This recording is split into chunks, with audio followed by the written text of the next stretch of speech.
Hey everyone, I'm doing another video.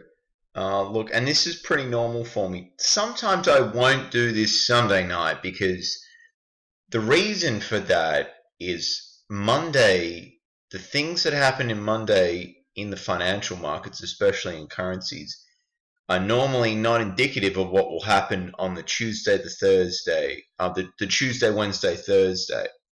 So the main meat of the move in the markets will happen in those 3 days. And then Friday, typically what will happen is, let's say if the US dollar, Canadian dollar has been running a little bit. All right, so hypothetically it goes up to like 127, 95, and we've got guys who have been in long as you've bought that. So you want the US dollar to strengthen against the Canadian dollar. So you've got a cash position. So come the Friday, you're thinking, oh man, I've made, a few $1,000s or a few $100, depending on, how much you risk. And then again, risk management is extremely important. Learn risk management and what it means and how to correctly calculate lot sizing based on your account size before you start trading with real money. Anyway, so it goes up to here and you go, hell, most people are going to cash out. Then that means they have to sell it. And so it will drop. So it just depends on your personality type. But that's what I'm saying. So normally if you get in on a move, and let's say it's during the Asian session, and that's around 5 a.m. to 2 p.m. here in Perth, and it shot up, and you've got your stop loss down below it, you've got to be careful because it will probably have a retrace. That's just the ebbs and flows of the market. That's what I've found. So what that means is you could probably work three days a week, really. Sometimes things happen if you want to scalp, like the non-farm payroll, which is released in America. You've got to sort of stay up for that a little bit, and there's FMOC. But for the majority of the time, no, you don't really have to trade Monday, and you don't really need to trade. I mean, Walter does a thing where come Monday morning, you might have some gaps. So you might just, for some reason it's trading up higher. And normally what will happen is on the Monday, it will revert back and close. So it's called reversion to the mean. That's something you want to look for as well. So, but for me, that's how I trade. I won't do Monday stuff. All right. I mean, I might do very early a Friday morning. So, for example, very late on the Thursday night, if I see something coming up, and then it's a 1 a.m. candle at Prince, I'll take that. If it's good, but in the back of my mind, have no expectations. So have risk you're comfortable with. Don't expect it to give you money. Just play your rules. But you just have to be aware that sometimes, the Fridays can be a little bit more, interesting when it comes to people selling their positions or, sells getting squeezed a bit. Anyway, guys, all right, so this is my take on, the major pairs. All right, sorry about that. I did a little shimmy.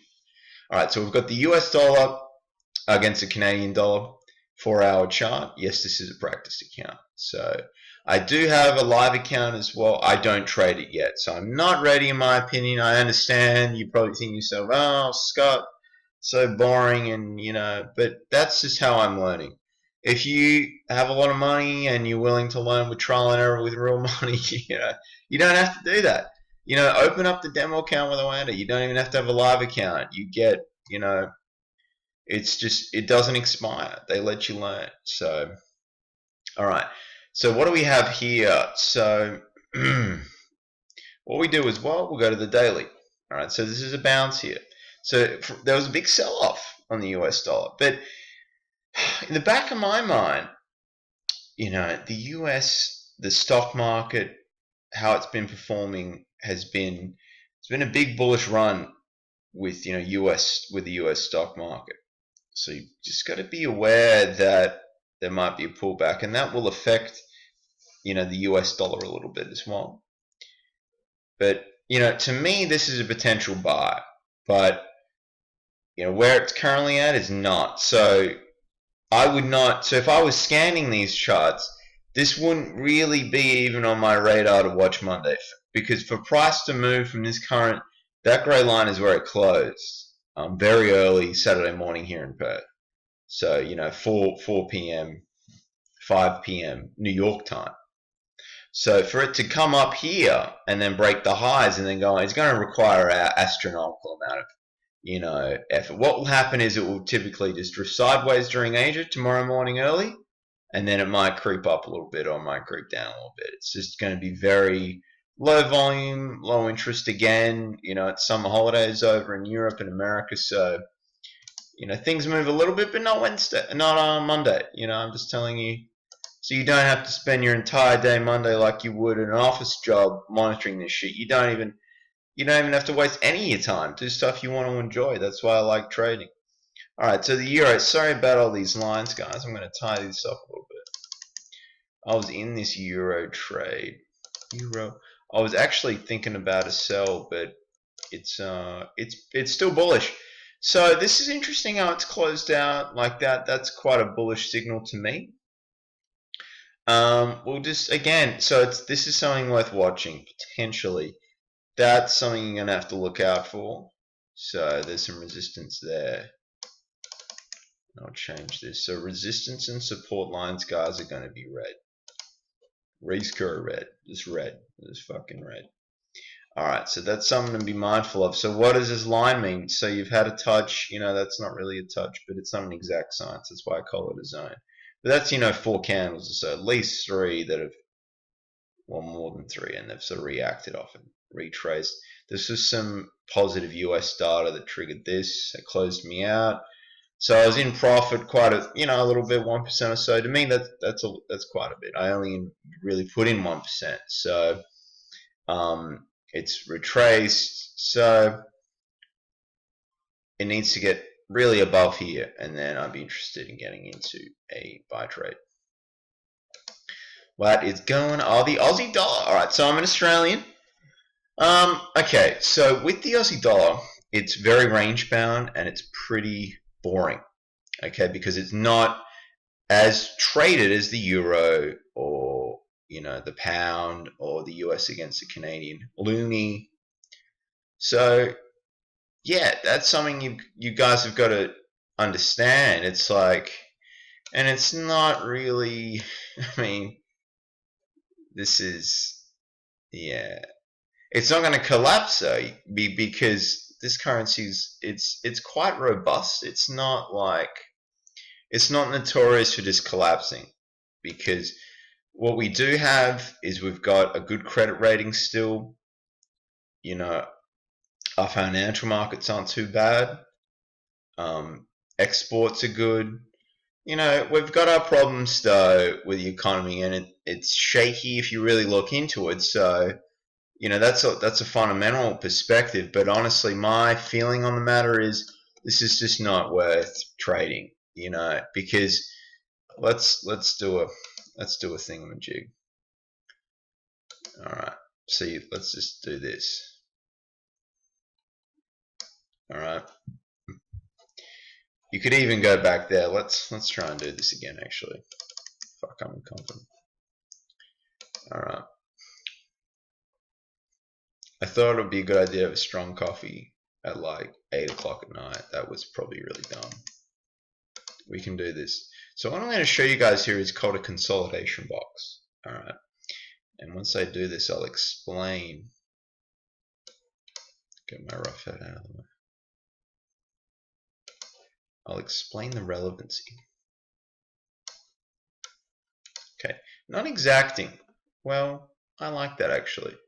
Because that's where the majority of the touches are. So what we're looking for is it's come out here, and then it's either going to come back and touch the box. What's sort of back in it? You either want it to go in. If it does go in, it's range bound. And it's not, for me, it's not tradable because we don't know where it's going here. It's going up or down. So the high probability setups are not happening in here. This is dog shit. This is bad. Okay, I don't trade. You can if you want, like you see, and then you might go, I might come up, and that's going to frustrate you because you're like, and it's like, see here, this is a bit of a sell-off going on. Okay. And then there's some buyers interested, but that's my explanation here I'm not particularly, wooed by this. I want to be wooed. I want to really trade the best setups, okay? And that's not the best setups. That's putrid right there, to be honest, in my opinion. Okay, so that's my little synopsis. All right, the USD Swissy. This is terrible for my system. So, I mean, you guys can watch this, but what I'm doing really is documenting my journey to becoming, a full-time currency trader. And also, I'm interested in penny stocks as well. So just a trader. I'll trade the penny stocks. I'll trade the cryptos. It's obviously very different, to be fair. No. See how the daily, it's downtrending, but it's had a bounce. So who knows, it might continue going on, it might come back and just hang around. To me, this screams sideways, this screams no trade for me. Okay, this is just, it's not very defined. I mean, you could probably play a sell here, maybe, but you've got the 200-day moving average. I would still take this trade even though the 55-day moving average is above the 200-day. But the probability means it's probably going to go sideways. And it's just going to be a frustrating trade. I've got my capital in this. I'll risk, around 1%, 2%. If I risk 2%, I can't take another trade. That's the rules that I have for myself. So it's really just a recipe for a headache. All right, this is interesting now. So this is possibly tradable. So the USD yen, possible sell. That's, okay, to me, it's going to have to break this though. So that all these trades have work to do before I really start looking at the candle closes. So what that means is if we go sideways tomorrow, which will be good, then Tuesday, bam, I will wait for that candle to close and then I'll do a potential pending order.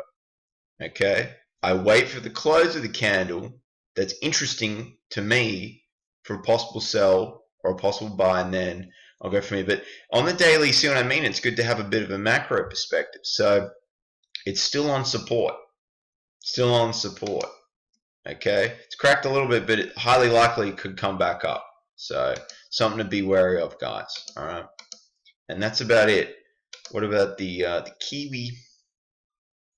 I did that in a revolting accent there. I apologize to my New Zealand brothers and sisters. So this is interesting.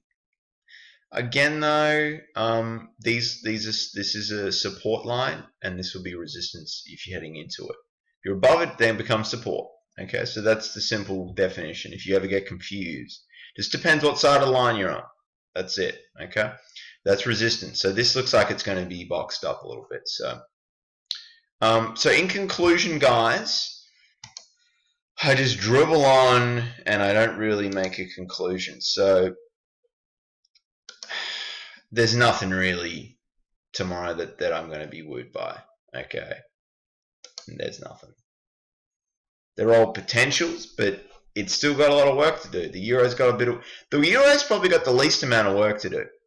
So we'll check in on this on Tuesday, guys. But again, I just want to give you an insight into how I play things on the Sunday. I make sure things are drawn in. How do I do the support and resistance? We go to the weekly time frame. Again, guys, just Google search and a demo account. You just fill in your details. I think you got a tick for the newsletter subscription. It's not that annoying. It's a process. It's a free demo account. You don't have to fund a live account to have it.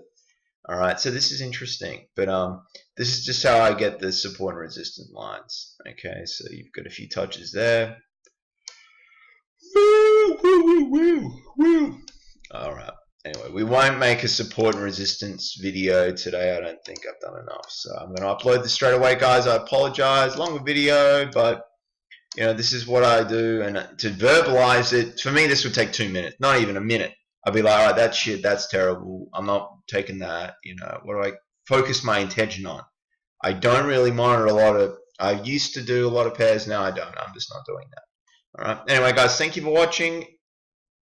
Enjoy the rest of your weekend. If you're in my sort of similar time zone, guys, I hope you had a good weekend and good luck for the trading week, and happy trading. Bye.